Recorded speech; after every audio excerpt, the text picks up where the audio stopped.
Ciao a tutti, siamo qui a Riva dei Tarquini, questa bellissima spiaggia dell'Alto Lazio.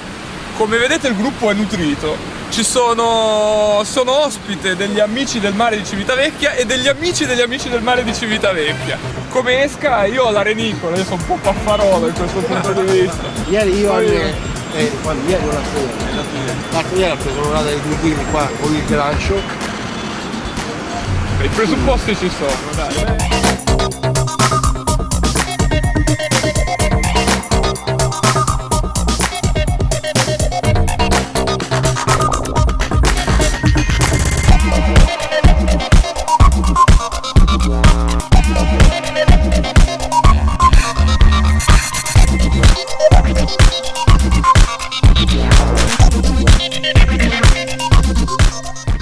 Per la battuta di pesca di oggi ho scelto di usare 2 canne discretamente potenti, anzi una molto potente e una di potenza medio-alta.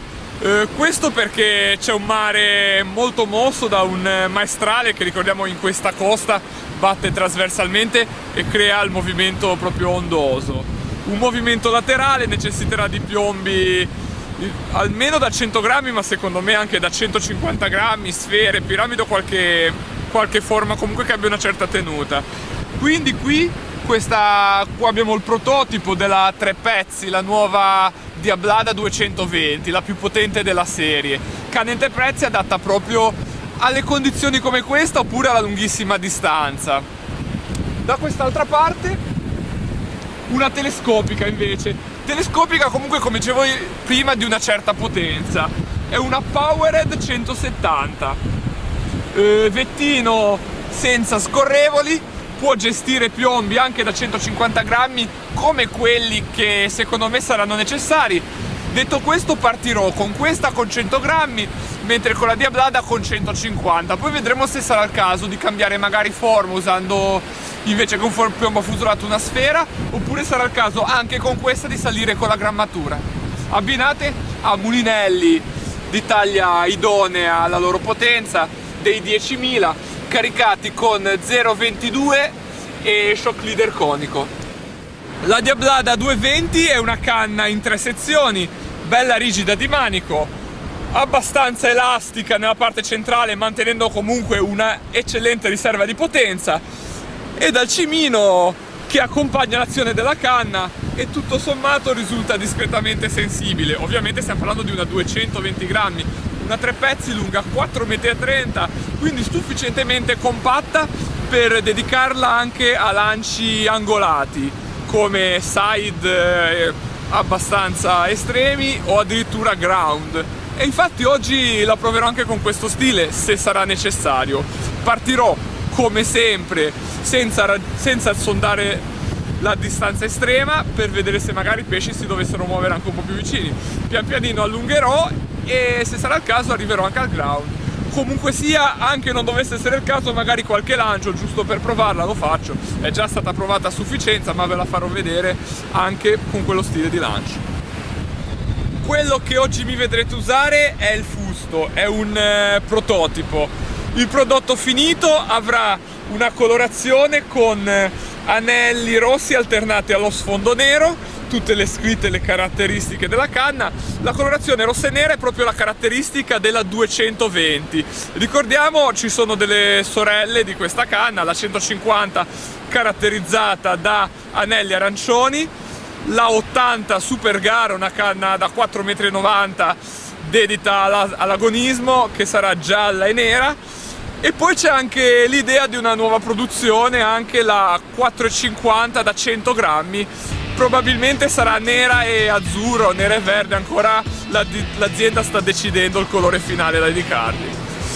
L'annellatura, ora questo, essendo un prototipo, è un'annellatura classica, in realtà sarà tutta interamente Fuji K Alconite.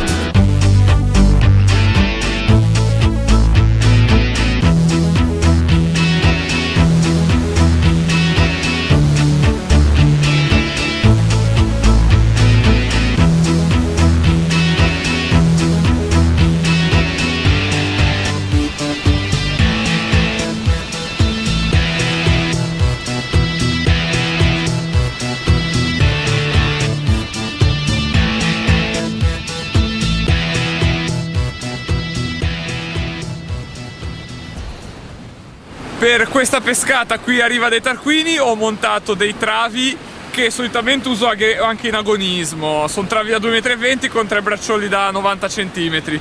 In questo caso, non trattandosi di una gara, ho tolto l'ultimo bracciolo, quello più in alto, quindi di fatto pesco con 2 braccioli per canna.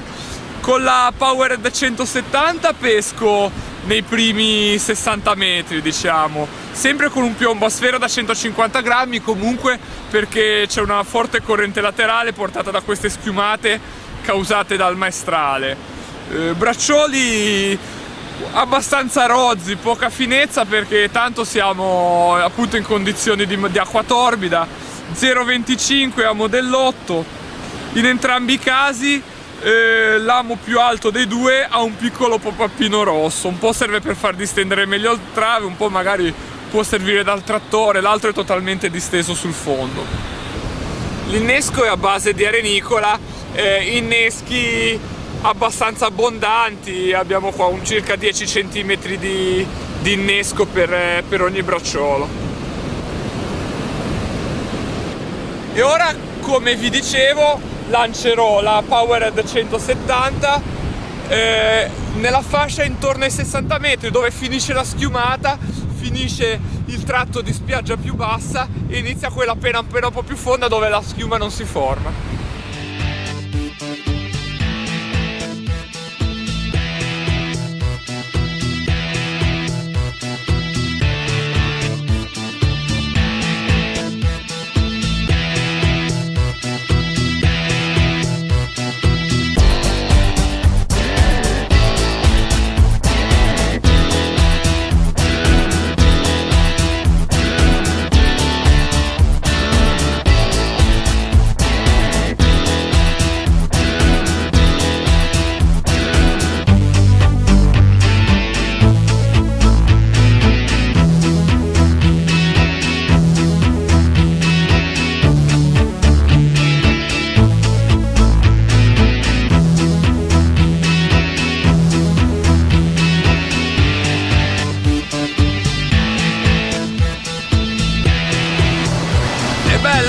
È bella, un bel pesce, è quello di la mormora.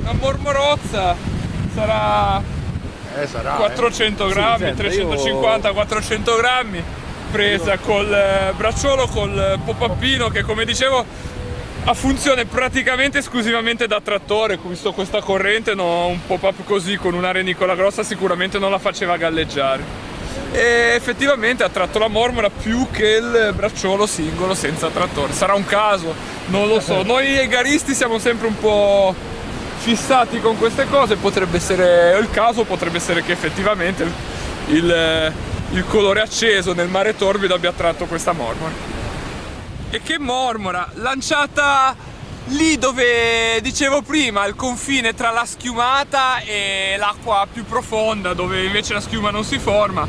Sicuramente, secondo i canoni classici del surf, è lì che i pesci vanno a mangiare, nel punto di confine tra la corrente entrante e quella uscente. È lì che ci dovrebbe essere il deposito, il rimescolio maggiore, e in effetti questa mormora sembra aver seguito proprio quella regola. Davvero un bel pesce. È la stagione delle mormore un po' più grandi questa, ci stiamo avviando verso l'estate. Questi grossi pesci vengono a nutrirsi lì dove il terreno è più fertile, in questo caso nell'impianto costituito dalla schiumata, dal mare che va a schiumare prima più in avanti, ma lì si blocca e forma la corrente dello spolverio, la corrente che porta in superficie le arenicole che si trovano sotto la sabbia e gli altri invertebrati di cui le mormore, come altri pesci come le ombrine che abbiamo visto uscire, sono ghiotte, ed era lì proprio per questo. Mi ricordavo dei bei pesci di Tarquinia, di Riva dei Tarquini, di Montalto. Avete delle belle mormore qui da queste parti.